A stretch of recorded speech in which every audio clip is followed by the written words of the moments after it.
Hi mga pangga, so ito nga pala yung bahay na pinapagawa ko. Actually 2 years na to pangga, so hindi lang ma-continue kasi nga yan nga nagagahol sa financial kasi nga mayroon akong pinaaral na mga estudyante na 3 pulis. So kaya yung pang tuition nila ang inuuna ko, tsaka kung may sobra ako, so ayan lang pinakontinue ko ng bahay ko. Ayun, so nakauwi ako ng Pilipinas mga pangga. So ito muna yung update ng aking bahay na pinapagawa. Actually ito na siya ngayon, so nagsisimula na kami dyan sa second floor para naman magkaroon na kami ng bubong.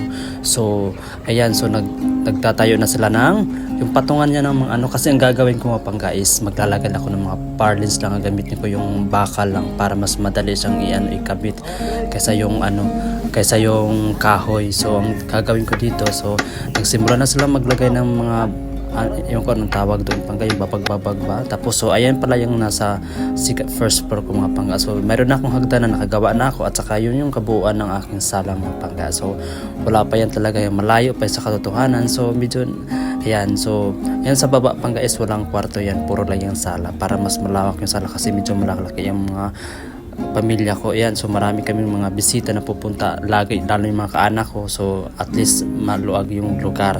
So ayan pala yung kabuuan yung sala pangga. So medyo malayo pa talaga, at least nagagamit na. So ang inuna ko na ngayon is kailangan ko na mabubungan. So nagsimula na silang maglagay na mga basis pa pangga para patungan siya ng medyo malaki na rin ang nagastos pangga ang bahay. So paggawa ka talaga ng bahay, hindi basta-basta ang mga materialis, kasi diyan ako napamahalan pangga sa yung pagbuhos dun sa second floor kasi medyo malaki-laki talaga nagastos ko. At saka yun naman sa ibabaw naman mga pangga is ayan, so konti na lang. So pag matapos nyo mga pangga is diretso na agad ako lagyan rin ako ng bubong o yung atop ang tawag doon. Ewan ko sa Tagalog yan. So ayan na, so medyo kahit papano is may improvement na.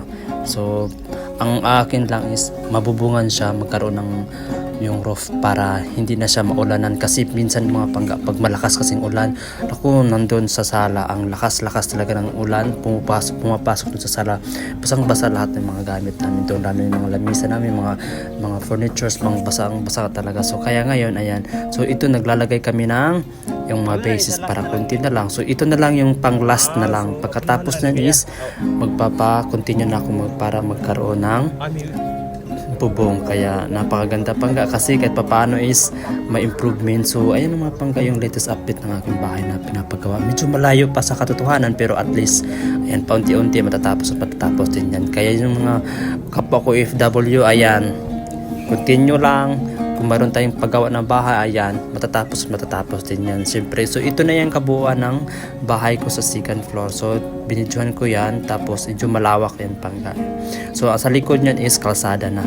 Ayan, kalsada niyan sa likod, at saka yung bahay ko yun maliit, yung ibabaw ng tindahan ko. So ito na lahat ng forma. So bali yung mga 4 or 5 kwarto yun ang gagawin ko sa taas, kasi lahat ng rooms dito lang sa second floor, kasi hindi ako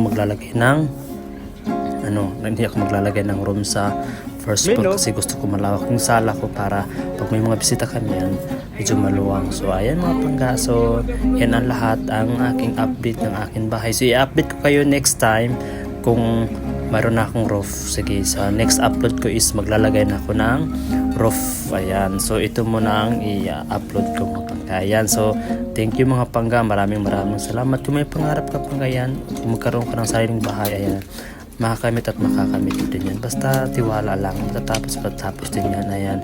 So ayan ang mga pangga. So maraming salamat po sa inyong pagsubaybay sa akin. And ayan po, ito yung Katas OFW ko. Medyo malayo pa sa katotohanan, pero at least ayan, mayroon na. Okay, thank you so much and God bless po.